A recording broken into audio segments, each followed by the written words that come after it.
Hey,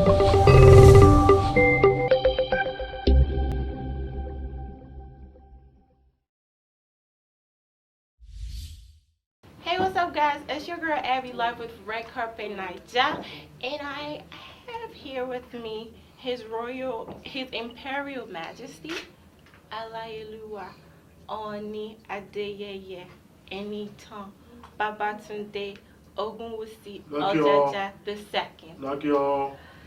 I'd like to formally welcome you to the United States.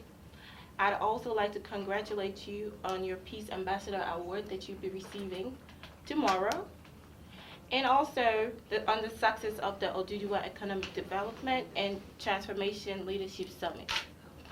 I'm honored to have the opportunity to sit here with you today. Like y'all. You have contributed tremendously to the growth and development of Nigeria, and I would like to say a very good job. Well done.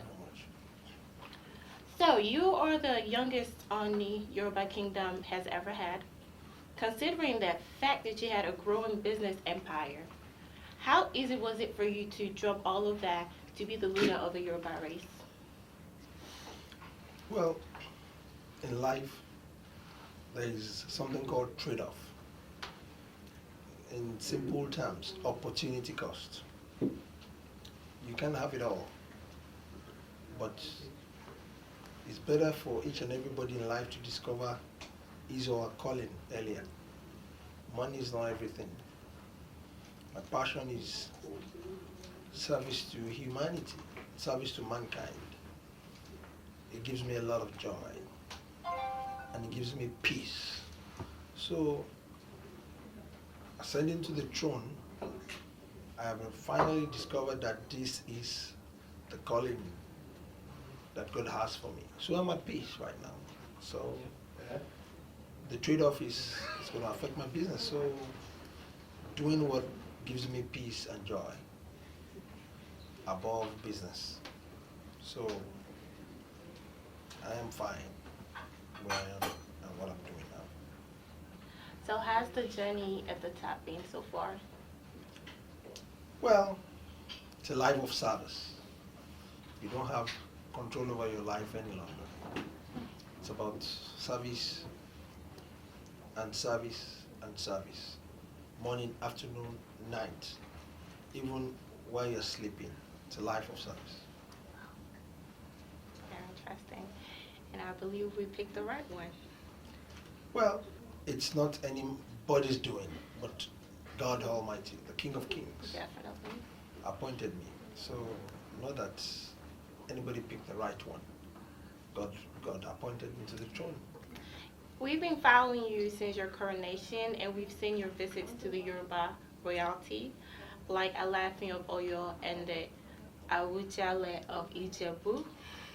How do you intend to strengthen those relationships and foster more peace? It's already strengthened already. I just came to the throne, remember? Yeah. They've been there for decades, 40, 50 years. So give honor to whom honor is due. I give them their respect. Before I left Nigeria, I called them that I will be going on a trip and just to give them updates. When I get back to Nigeria too, I will let them know it's about Yoruba race. Nobody is trying to accord leadership to himself or herself. So I have to respect them, and I have utmost respect for them. They've been there before me, long before me.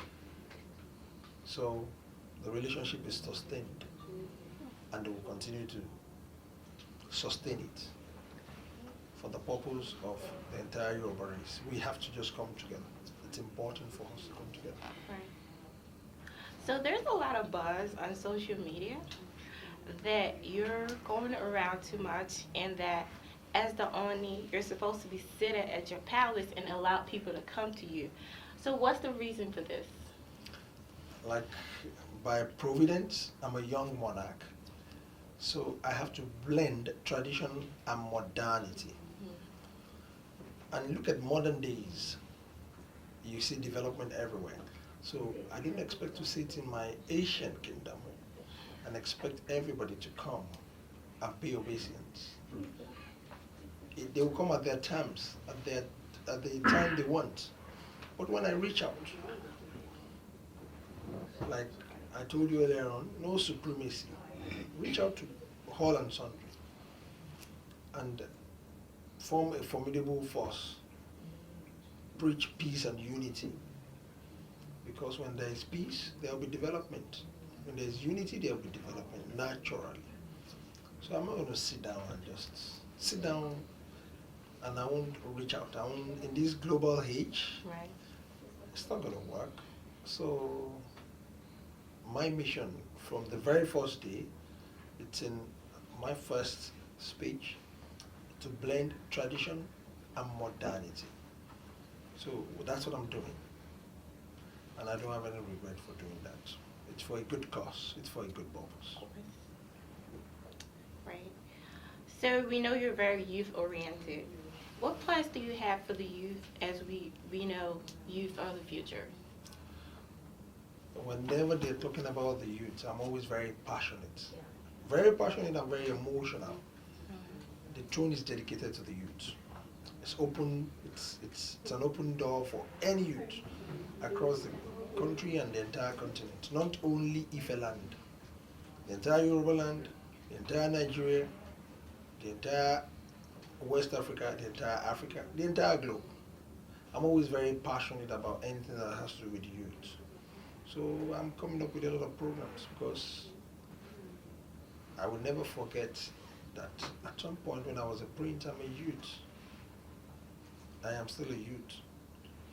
Because I don't like to say I was a youth. I'm just in a position of a fatherly position by virtue of providence.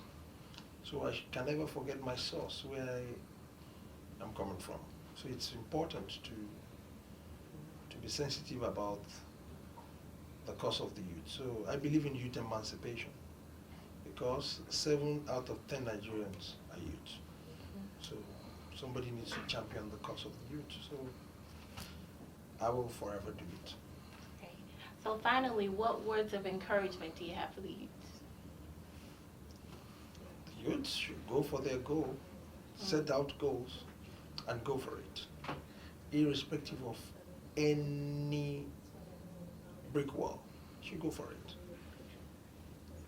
And they should lead and set out good and formidable examples. And they should be pioneers. They should pioneer new things. It's important for the youth of these days to pioneer things. It is whenever you pioneer things, you become a leader in a particular section. Great, thank you so much. Like I said, it's a really big honor to be sitting here, right here, looking at you. Thank you for granting the interview, and I hope to see, of course we all are going to see more of the good works that you're doing. Thank you very much. God bless you. Thank you, sir.